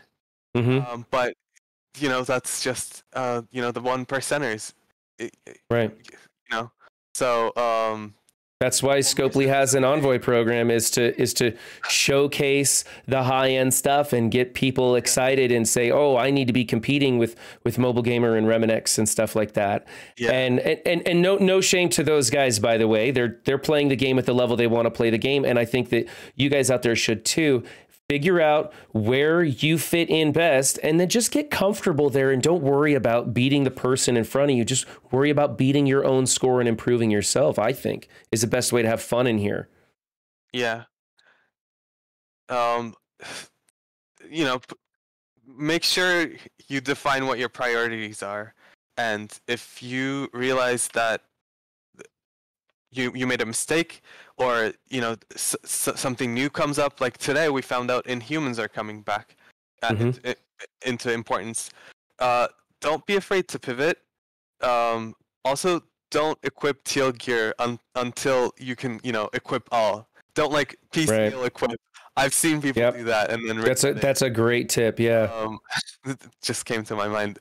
That's where you can't pivot anymore. Like if you have 4 pieces equipped onto someone and you're waiting on the last 2, then that you can't pivot anymore.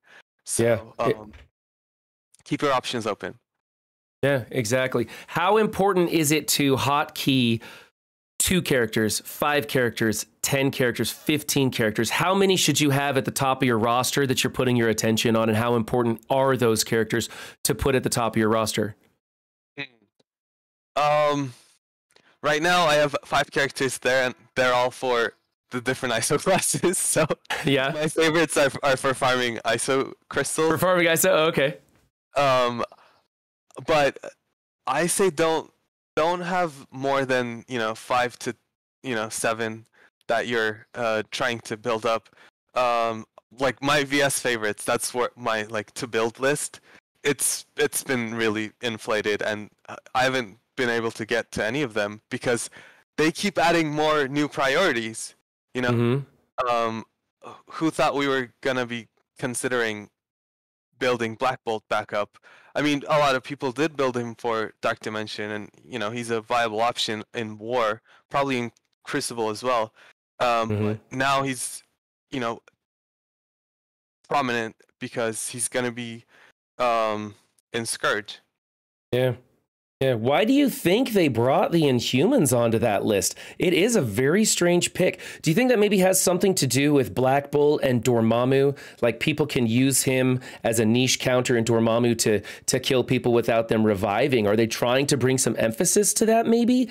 Or is it just that they like Yo-Yo as a 5th for the A-Force team and they want us to be able to use Yo-Yo? What do you think?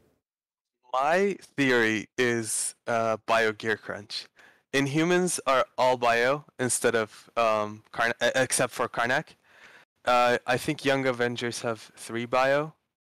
A-Force has 3 bio.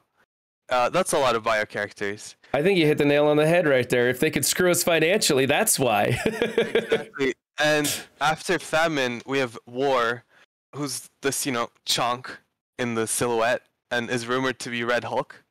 If that is a Gamma team for War, the Horsemen of War, that's gonna be a bio team. If it's Thunder, Winter Soldier, what have you, those are bio characters. And because they brought back, a fully old team that was, we thought they're not gonna require your teams that were previously required, so you never would have expected Inhumans, right? Because they already unlock Ebony Maw. So now, who's to say that symbiotes aren't the Scourge team for War? It doesn't have to be new characters. Yeah. I think you hit the nail on the head with that one. They're trying to introduce a bio crunch, and then maybe the next legendary will be on a bio team or be a bio character, and we'll be having to spend money to get that gear, or well, other people will. I'm not. I'm done. Yeah, I think that's a great idea, and I think maybe in their like strike time videos saying that Yo-Yo is a great fifth for the team, that's just their excuse to get the Inhumans on the board. And really, we should be using a character like Punisher, who has, in my opinion, better synergy with that team. So yeah, I think that's a great point. I'm glad you brought that up. That'll make me think even further down the road and start maybe harvesting the bio gear, even if I'm not going to apply it on the Inhumans. Yeah. So, Benny, what is the next infographic that I can expect coming from you? What are you guys working on?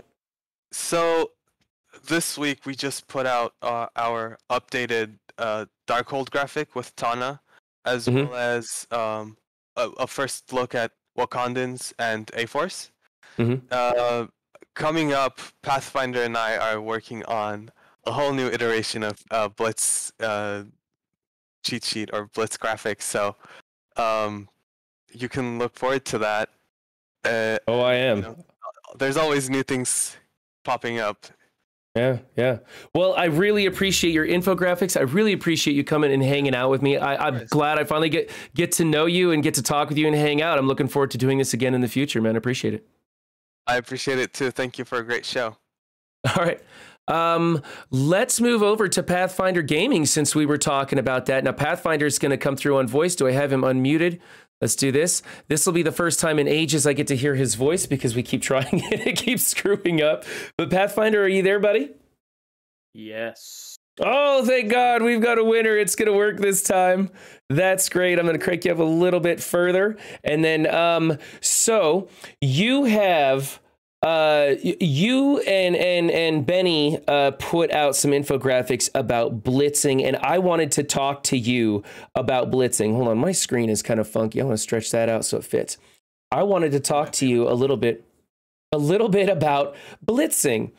Okay, I have noticed that my blitz scores, I'm just a script blitzer, right? I mean, I don't actually use a script, but I just hit whatever team comes up. I go through it every 2 hours when I'm actually feeling like doing it, and I just go with whatever score happens. Now, when we had 38 teams, I was averaging 30 wins because I was using a lot of your guys' recommendations on the blitz.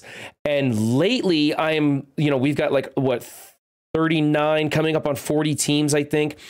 And I'm having trouble getting 25 wins. Like, what's going on in Blitz? Are they nerfing? Are they boosting? Is it just these new characters coming out? Do you have a new infographic headed my way to save my ass? Because, man, I need some help. I think it's a combination of a lot of teams are getting reworked. It could be, I think they base the Blitz teams you're facing off of people's actual Blitz teams. So it could be, people are starting to make newer or, better Blitz teams. And then I have found, similar to you, and I've talked to multiple people about this, the teams that win, like my symbiotes used to win against Asgardians 100% of the time. And they are now winning like 80% of the time against the Asgardians. And I have no logical reason as to why that's the case. Because there were no changes made to either of those teams. Right. So I'm getting some weird things of like some teams that always win do not win. Like for instance, today my Black Order lost to the symbiotes in Blitz. Right. That's never happened before. So I don't know. I will say the Blitz infographic, it's gonna be going through a bit of an overhaul. Up to this point, it's literally just been the teams that I'm using, right? Like it doesn't explicitly say that on the graphic, but that's just the teams that I'm running. Well, it's nice to know that you're taking your own advice and not feeding us a bunch of BS when you're doing something that works better, right? I'd be kind of disappointed. And the last couple blitzes, I don't know if the whales are just waking up to the fact that you can get free shards from Blitz. I don't know what it is, but I went from placing top 100 to placing top 120.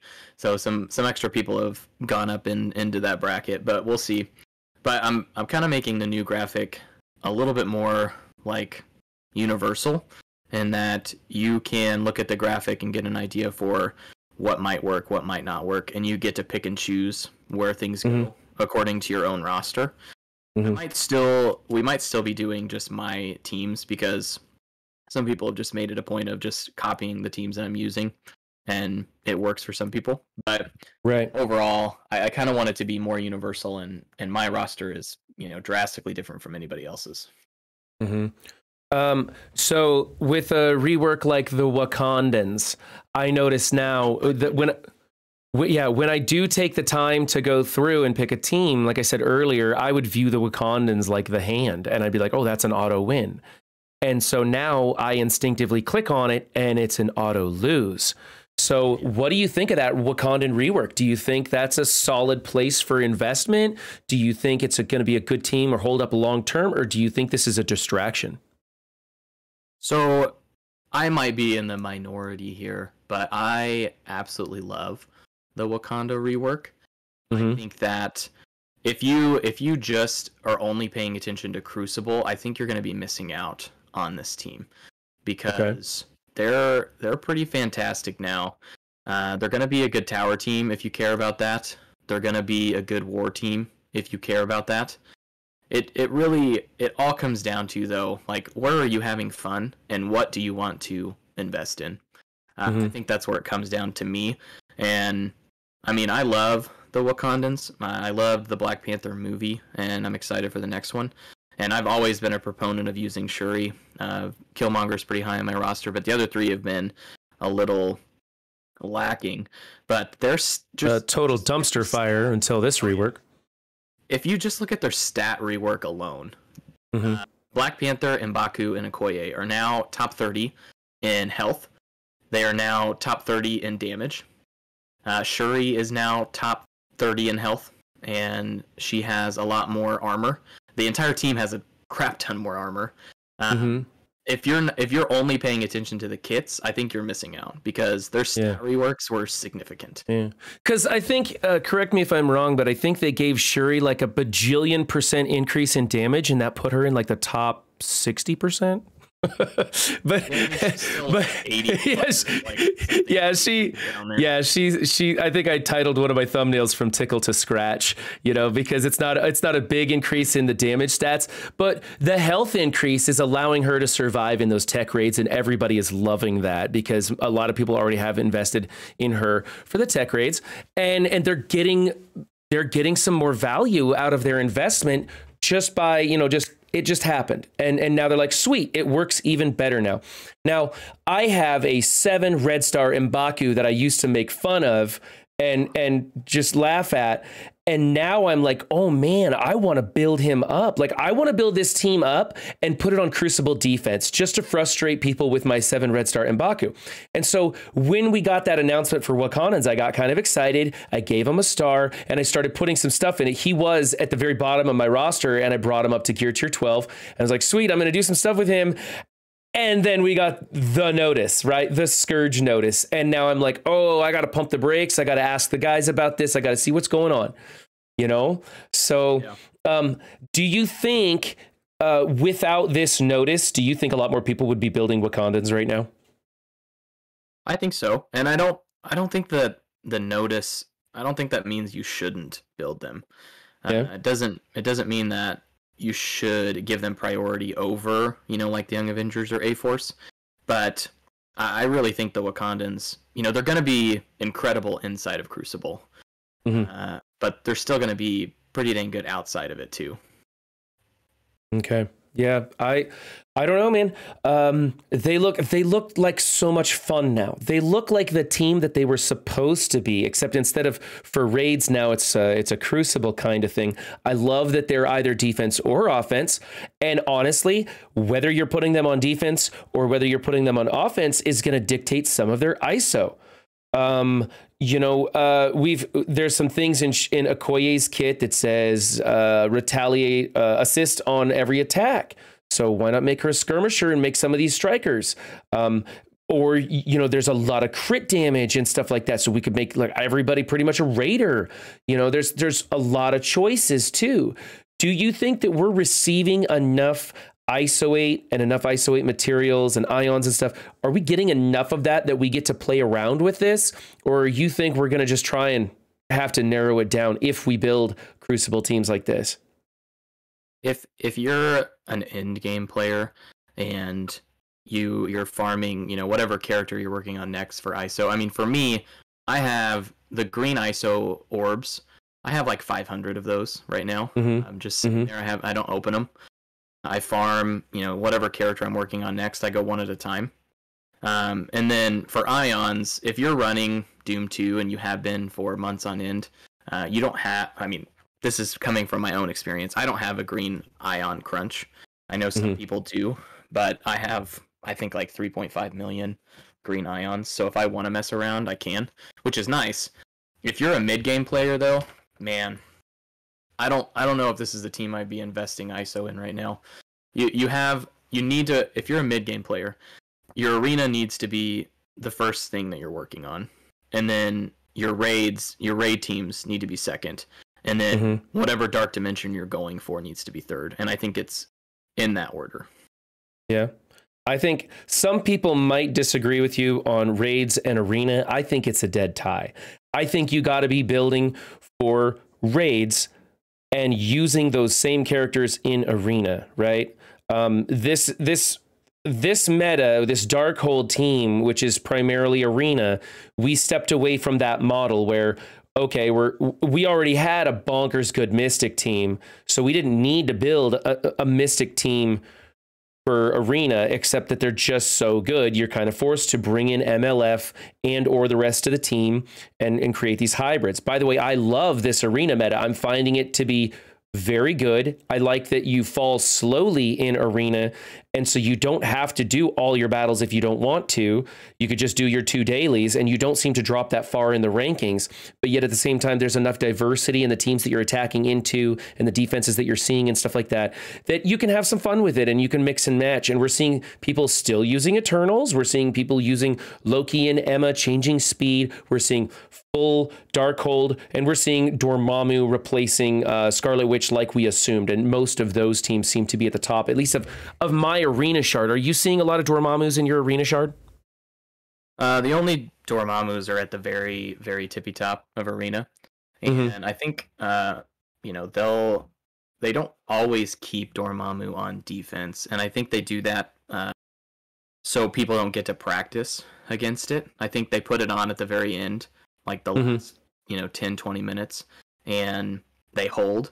And then throughout the day, they'll have some other team there that you might want to go up against or not. That's genius. Yeah, put like the full Darkhold team on there, and then at the last minute, fight your way to the top and switch it over to a Dormammu team. Yeah, I think the Dormammu team, like the Darkhold minus Scarlet Witch plus Dormammu, is the best arena defense right now. But I don't think full Darkhold is the second best. I just don't see that right now. None of everybody that I look at in arena right now has this Emma, Loki, Eternals, MLF combo. Right, right. And you have a video out there how to beat that, don't you? Yeah, you use Zemo, but you have to have your Zemo built pretty dang right. Yeah, I haven't been messing around too much in arena. I'm right now I'm busy, and so I just pick the team I know I can win, and there's enough that I can skip, stepping stones around there, whether I'm picking, all the way to the right or I'm picking the middle or left tile. And I can skip my way around, and I'm holding well enough. And then just every day on defense, I just switch my defense up to something different, so that people don't see my name and then go, oh, I know what run 7's running, so I'll just go to my run 7 save squad, like I kind of do, because I'll see people I'll recognize the names at the top up there, and I just have, my Poppy Richter save squad to go after his team, and stuff like that. So yeah, that's kind of what I'm doing. So, what do you think about the Crucible team, the X-Men Crucible team? Well, it's only a 3-member team, right? Right. That doesn't really have me very excited. What's that team called again? It's the Unlimited? Unlimited, yeah. Unlimited. See how much I care about them? I'm Unlimited X-Men. Patch, they're my least favorite thing. about this patch. Really? Okay. Yeah. Well, I don't know Phantom X, although he sounds kind of like a sci-fi kind of character. Like he could almost, like I'm surprised. I wouldn't have been surprised had they made him tech with his description, you know. But like I've said multiple times, I just don't care about Dazzler. Gambit, of course, is Gambit. We all kind of feel the same way about Gambit. He's exciting and stuff, but we've been waiting on Gambit so long that when he finally shows up, it's just kind of like, okay, well, he's here. Yeah, I mean, Gambit in Crucible, he looks outstanding. If Rogue is in fact the next Scourge event character, which it's, you know, all signs point to that, but that doesn't mean anything, then I have to imagine that as a duo, they're going to be the top dogs in Crucible. But I'm more interested to see what they look like outside of Crucible, and they have some interesting things. But I don't see the value of them outside of Crucible like some other people have been talking about. I just don't see it there. Yeah. I think Gambit is a great flex pick. To be honest, I haven't looked at the abilities of the other two too deeply. I just kind of went over Gambit and I was like, oh, sweet. He's got call outs to X-Men in general and stuff like that. So I could find some things. Probably I could find some things that would fit on this team rather than him fit into another team. Although I did just notice 0 of 15. Is that a 1-star unlock? Yep. Which is wow. What's that about? You know, they're still going to sell them for $50. Minimum. Oh, yeah, minimum. Exactly. Right. You know, and I'm the sucker that paid 50 for She-Hulk. So, you know, I'm going to blow my wallet on that one. I just don't see their viability outside of Crucible being crazy. I'm very much open to being wrong about that. But I feel like A-Force, I'm way more excited about them than I am Unlimited X-Men. Yeah. I would be more excited about A-Force had my my She-Hulk been part of the A-Force, right? Because She-Hulk is on that team in like every single iteration, and I have a 7 red star She-Hulk that I have been made fun of for like my entire streaming career, and I so badly wanted to laugh in everybody's face and be like, how do you like me now? And I don't get to do that, and I'm kind of frustrated about that. In the comics, I know this that just, I was so blown away by that one. So is what it is. I am kind of running out of time, and I want to get Cleaning Agent on here next. So Pathfinder, thank you so much for coming on and getting to chat with me today. I keep trying to get you on stream, and I'm glad we finally made this one work. So thank you for being here, and I appreciate you putting out those infographics with Benny Westside. Yeah, thanks, Ren. All right, let's switch over to Cleaning Agent, who took his mic off. Cleaning Agent, we're gonna have some video here. Look at that. There's the man, the legend, right there. How you doing, buddy? I'm doing well, thank you. So humble. All right, so you're gonna be last on my list because I'm out of time. I know I talked with Stokes to see if he wanted to come on next, and I'm gonna have to just have him wait because I honestly gotta pee eventually. So, all right, worst enemy. I know, right? I know. Okay, so you are in my opinion, one of the best free-to-play players in the game. You were here since soft launch. You've done it all. You've seen it all. You have never broken for those drug dealer taste offers of 99 cents to sell the bajillion coins, cores, and all that stuff. You're hanging strong. You're doing a great job and being very effective with your roster. What do you think from a free-to-play perspective? What do you think of this patch, of all these tunes coming out? How are you going to handle this influx of characters? That's a lot of pressure to put on me, man. You can handle it. I believe in you.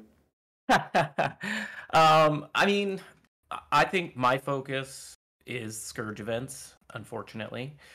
And because the Scourge events are 10 days long, you have time to build into it. Free to play, the name of the game is hoarding. So you hoard those materials until you know exactly where to spend them. You have a 10-day event, 5 days in, you level the shit out of the team you need to get a top performing run. So your strategy is hoard. Don't build anything. How? Yeah, I mean, to an extent, right? Like you always want to build teams up a little bit. Some teams that you're using, if you enjoy war, build war defense teams. You know, again, it's a game at the end of the day, so have fun where you can, where Scopely allows it.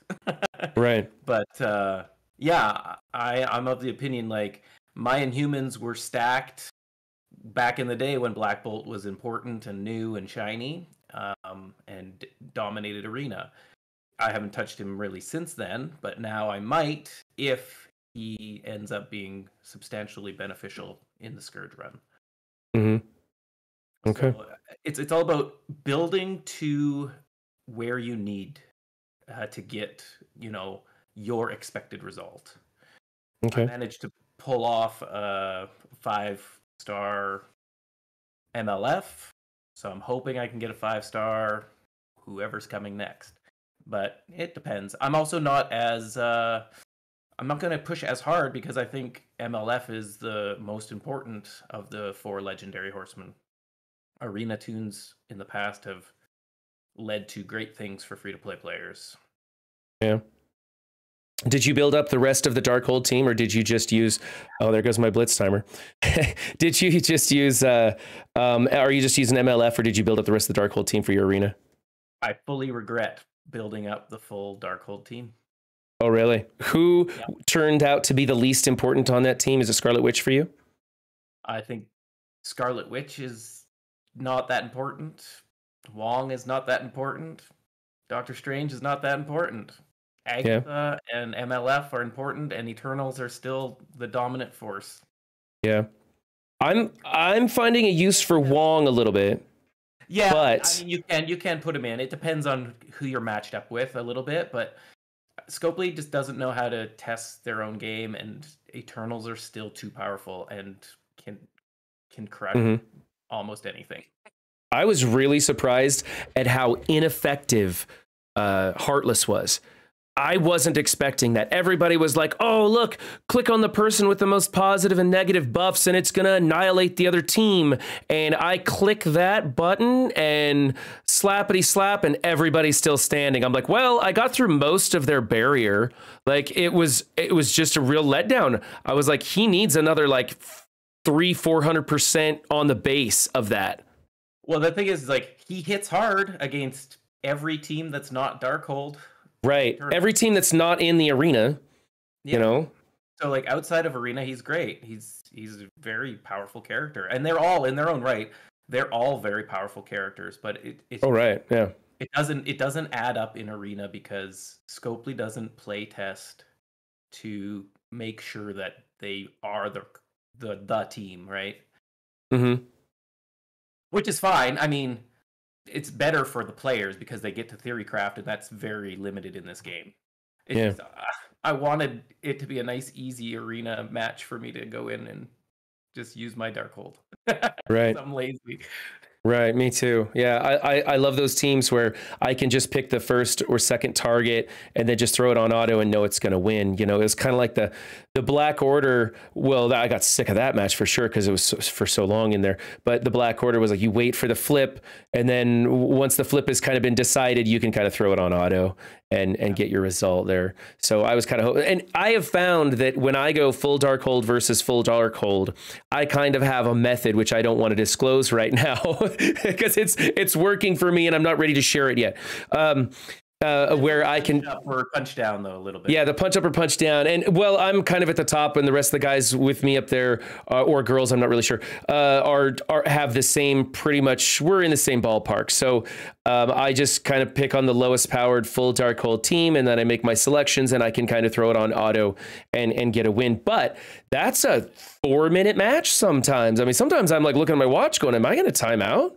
Like, yeah, and sometimes even still, the RNG will just screw with you right. Yep. I've timed out. If one thing goes wrong, it's just the end of days. It's not It's not fun. Weird. Yeah. So you mentioned theory crafting. Let's go back to the Unlimited X-Men. It's a 3-piece team, and they have been doing this like with A-Force. It's a 4-piece team. We're going to pick a 5th for now. I guess they're hinting heavily at somebody else coming, but for now it's a 4-piece team. We still have a 4-piece X Factor for ages. We got all excited when we thought Havoc was coming out. Do you like these 2, 3, 4-piece teams that they're putting out? I do. One, because it's less characters you have to invest in. 2, it does open up some theory crafting, which is nice. And I think the game has tried to go away from that for so long that it's kind of refreshing. I don't think Unlimited X-Men is going to stay a 3-man team for very long. I think next patch you're going to get a 4th and the 5th as the Horseman team. Who do you think that's going to be? I did a prediction video a long time ago. I do think Rogue's going to be Famine, and she's going to slot into that team. I would love for, I don't know, because they made an unlimited tag. That's not really a team, so it can be anybody. So I'm not sure who they would put in for a 5th. It's kind of anybody's ball. You don't think the next Horseman's going to be Leatherboy, like I predicted in the Discord? I did like Leatherboy. I would be happy with that too, just to really throw people off the rail. Yeah, Google it, guys. It's pretty funny. Yeah. Yeah. So I very much enjoy these 3 and 4-piece teams. I don't enjoy the Dark Hunter team as a 4-piece. It feels like it's missing something, and we don't have anything to slot in that really fixes that problem. Exactly, right. Yeah, we know exactly it's missing Blade. But that's the only one where I'm like, this team's lacking somewhere. Whereas the X Factor holds its own as a 4-piece, and you get to do a flex pick.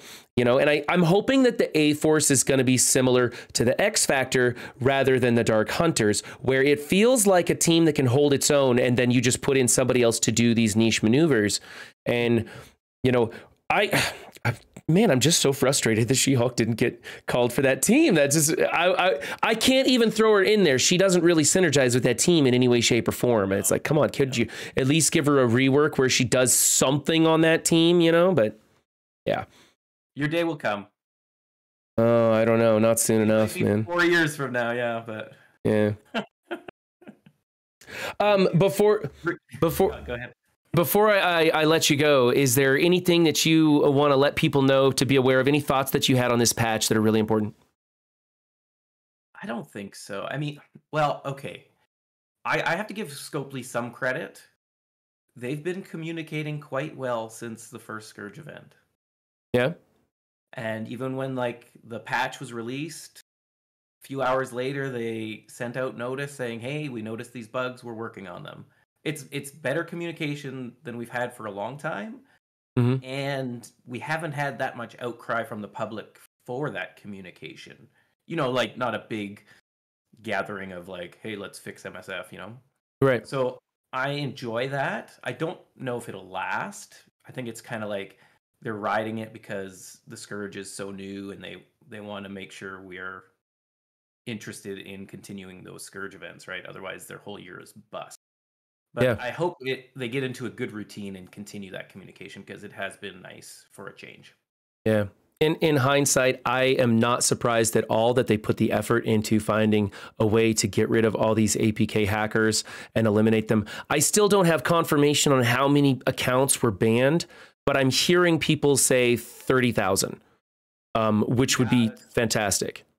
Yeah, it's impossible to know, I think, because we don't have a lot of access to the leaderboards to see those numbers, but it's definitely more than the 500 off the leaderboard, which we originally thought. And it appears that they have a way to catch at least most of the APK hacks. Of course, there are some that slip through, but yeah, I was very impressed with it. Yeah, I agree. It's a good start, so at least people are aware. Hey, if you cheat, you may get punished. That's great. That's the only thing you can do, because smart cheaters are still going to smart cheat and still win above the rest of us players. There's no way around it. There never will be. But at least there's something. Being honest players honest, instead of being like, oh, maybe I should start hacking it myself, right? Right. And I use the example of horse thieves back in the Old West, where it was very hard to catch a horse thief. But when they were caught, they strung them up on the spot. Like it was a big punishment. So banning these accounts is a huge risk for people to take. So the serious hardcore players that are considering cheating are probably not going to be risking it anymore when they see the accounts being fully banned. And I think that's fantastic. So I am glad that Scopely is getting involved in that way and doing what they can.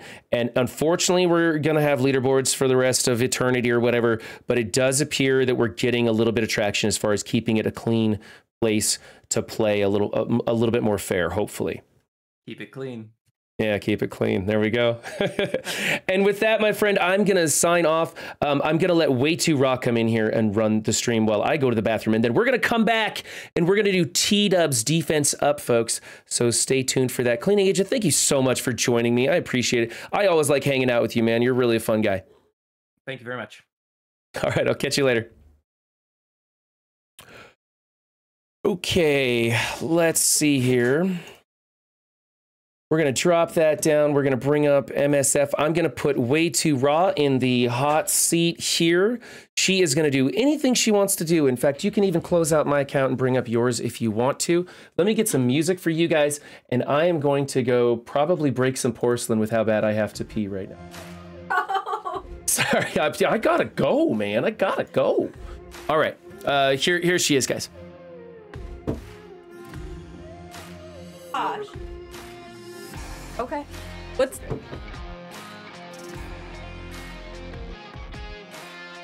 up, everybody? Or what's up, MSFers?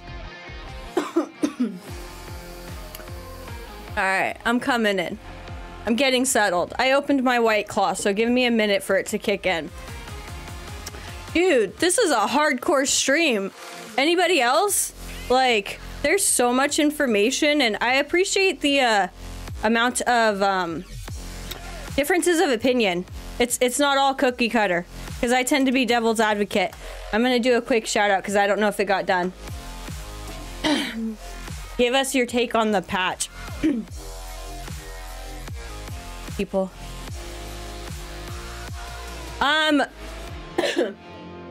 My take on the patch, I don't know if I necessarily have a take. I mean, the thing is this is like a watered down version. People, gross, free dogs. Did I do wrong button? No, I shouted out, I think. I'm so lost. Anyways, I don't know. They're coming out with new content. Everyone wants new content. They're coming out with new content. Enjoy it if you can. If you can't, skip it. Don't be afraid of the FOMO. I'm probably... Wait, end stream? Did I touch something? Dang it. Did I end the stream? Now I'm back. I'm so lost by chat. I'm really sorry. It's back on. I didn't touch anything. I don't think. Okay, well, welcome back. Okay. Maybe it was like an internet connection thing. He did not pee on the computer. Oh my goodness. Yeah, that was awesome. Thank you, Cleaning Agent, for representing free-to-play. Porters unite. I don't even know if you guys caught what I said while I was gone. Top players cheat more often than you think in all competitive games. No, the cat didn't pee on the computer. So, is everybody gonna go hard on these events? I feel like there's a consensus of people skipping or not going hard and just doing what they can. I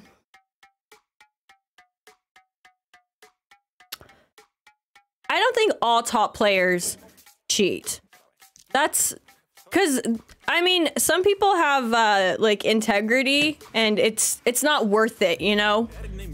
I know that, like,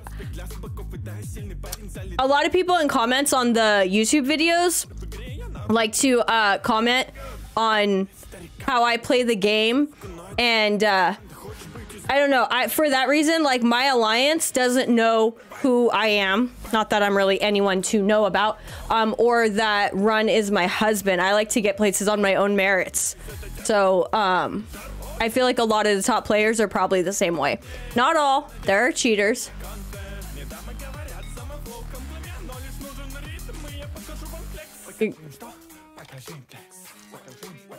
I'm gonna skip Wakanda, even though I want to play with them. Yeah, I'm gonna skip Wakanda too. Shuri, obviously, I have built, and you know, I was pretty annoyed with having to build her at first. I'm pretty sure I was like mad at Stocky for making me build her, and I actually am grateful for that now. So she helps me in tech raids. What does he have in my ear right now? Yeesh. Well, nothing. Your music taste and I don't get along. Is everything a trap? Is my toilet still in one piece? Yeah? You ready?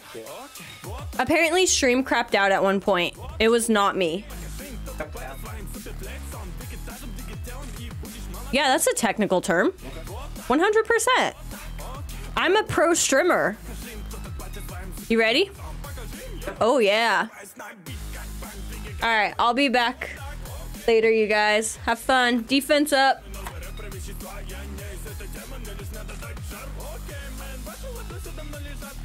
Oh my goodness, she wasn't kidding. It's the Watak song. That's not my favorite. Okay, guys. I'm sorry that I have not been paying attention to chat.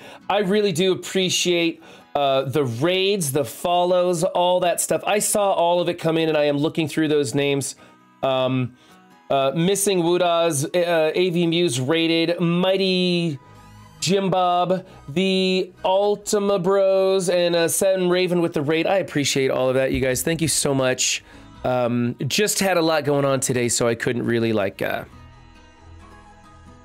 interrupt my guests to shout everybody out, but you have not gone unnoticed. Okay, so we're gonna jump over to Defense Up. That's right. YouTube, we'll be right back. YouTube, I had an extraordinarily long day, and I'm just going to call it quits. So thank you so much for joining us. I hope I didn't trick you into coming back. I don't know how I ended the first segment, but I am burnt for the day. So thank you and good night.